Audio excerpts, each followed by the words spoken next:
اگر حضور زمین پر نہ آتے، اللہ کو نہ دیکھا ہوتا اور نہ بتاتے کہ وہ ایک ہے، تو اس کی توحید بیان کون کرتا؟ کسی اور نبی نے تو دیکھا ہی نہیں تھا. تو موسیٰ نے دیکھا ہی نہیں تھا تو کیسے کہتا کہ میں شہادت دیتا ہوں اللہ ایک ہے؟ عیسیٰ علیہ السلام نے تو اللہ کو دیکھا ہی نہیں، وہ کیسے کہتے کہ میں شہادت دیتا ہوں اللہ ایک ہے؟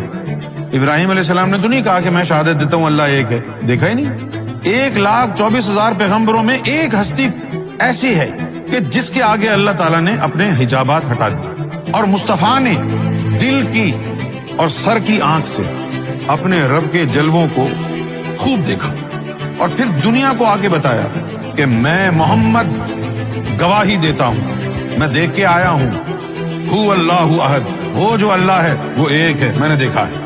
یہ جملہ موسیٰ نہیں کہہ سکتے، ابراہیم نہیں کہہ سکتے، نوح نہیں کہہ سکتے، یہ انہوں نے تو دیکھا نہیں. تو اب کہہ دیجئے یہ جملہ کہ مصطفیٰ کے بغیر، اقرار مصطفیٰ کے بغیر توحید ادھوری ہے.